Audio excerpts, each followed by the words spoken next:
നമസ്കാരം. മൂന്നാം ഊഴത്തിലും പ്രധാനമന്ത്രി നരേന്ദ്രമോദിയുടെ അംഗരക്ഷകരാകുന്ന ആരൊക്കെ?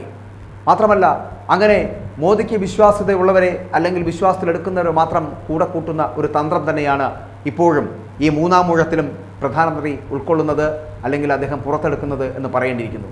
മൂന്നാം ഊഴത്തിലും ഇതാ മോദിയുടെ ബുദ്ധി കേന്ദ്രമായി പ്രവർത്തിക്കുവാനെത്തുന്നത് കേരള കേഡറായിട്ടുള്ള IPSകാരനായ അജിത് ഡോവൽ തന്നെയാണ്. തലശ്ശേരി കലാപം ഒതുക്കി കേരളത്തിൽ സൂപ്പർ സ്റ്റാറായ ഡോവൽ ഇന്ത്യയുടെ രക്ഷകനായി വളരുകയായിരുന്നു. തീവ്രവാദികൾക്കും രാജ്യദ്രോഹികൾക്കും പേടി സ്വപ്നമാവുകയായിരുന്നു. കാണ്ഡഹാർ ദൗത്യം, സർജിക്കൽ സ്ട്രൈക്ക് എന്നിവയിൽ നിർണായക പങ്ക് വഹിച്ച വ്യക്തിത്വം.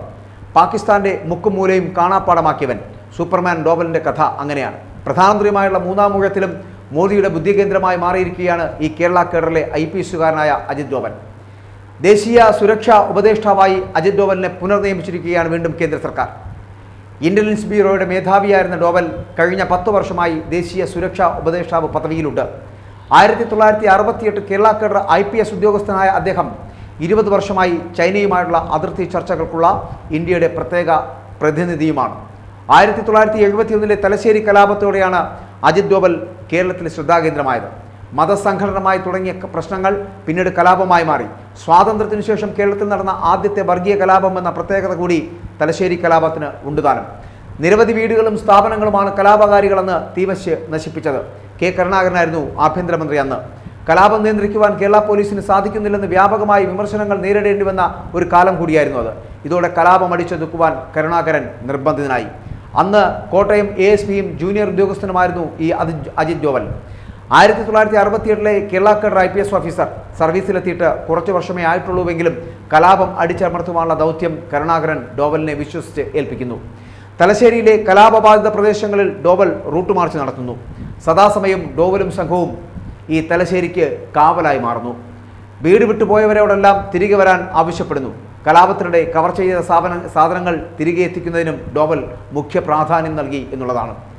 അക്രമികളെയെല്ലാം അഴിക്കുള്ളിലാക്കി കുഴപ്പക്കാരെ അടിച്ചൊതുക്കി ഒരാഴ്ചയ്ക്കുള്ളിൽ തലശ്ശേരിയിൽ സമാധാനം കൊണ്ടുവരുവാൻ ഈ അജിത് ഡോവലിന് കഴിഞ്ഞു എന്നുള്ളതാണ്. പല ഉന്നത രാഷ്ട്രീയക്കാരും വന്ന് ഡോവലിൻ്റെ കരുത്തറിയുകയായിരുന്നു. ഇപ്പോഴത്തെ ഉന്നത രാഷ്ട്രീയ നേതാവിന് നേർക്ക് ഡോവൽ തോക്കു ചൂണ്ടിയതായിട്ടുള്ള കഥകൾ പിന്നീട് പ്രചരിക്കുകയും ചെയ്തു. പിന്നീട് കേന്ദ്രത്തിലേക്ക് പോയ ഡോവൽ ഏറെക്കാലം ഇന്റലിജൻസ് ബ്യൂറോയിലായിരുന്നു. അക്കാലത്ത് പാകിസ്ഥാനിലെ മുക്കും മൂലയും ഡോവൽ കാണാപ്പാഠമാക്കി എന്നും പല കഥകളും ഉണ്ടായിരുന്നു.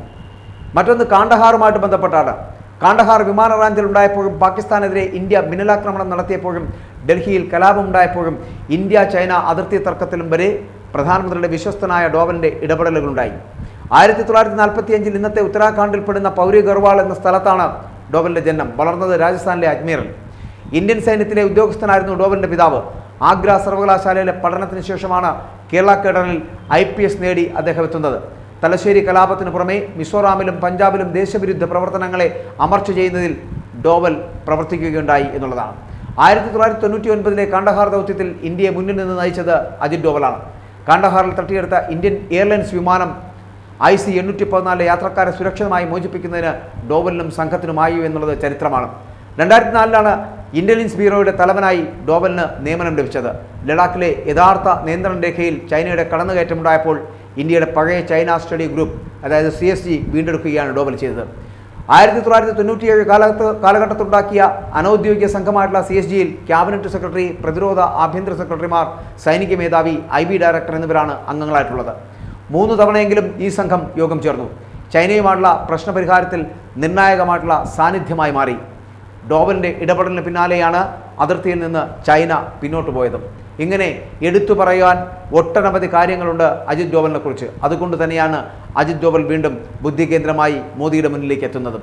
മൂന്നാം ഊഴത്തിലും മോദി മറക്കാതെ കൂട്ടുപിടിക്കുന്നത് അജിത് ഡോവലിനെ തന്നെയാണ്. 10 വർഷത്തെ നീണ്ട അദ്ദേഹത്തിൻ്റെ സേവനത്തിന് ശേഷം ഇനി ഒരിക്കലും മടങ്ങി വരുന്നില്ല ഈ ദേശീയ ഉപദേഷ്ടാവ് പദവിയിലേക്ക് എന്ന് അദ്ദേഹം പറഞ്ഞിട്ടും നിർബന്ധിച്ച് നരേന്ദ്രമോദി അജിത് ഡോവലിനെ കൂടെ കൂട്ടുകയാണ്. മൂന്നാം ഊഴത്തിലും അജിത് ഡോവലിന് ഇന്ത്യക്ക് വേണ്ടി ചെയ്യാൻ ഒരുപാടുണ്ട്.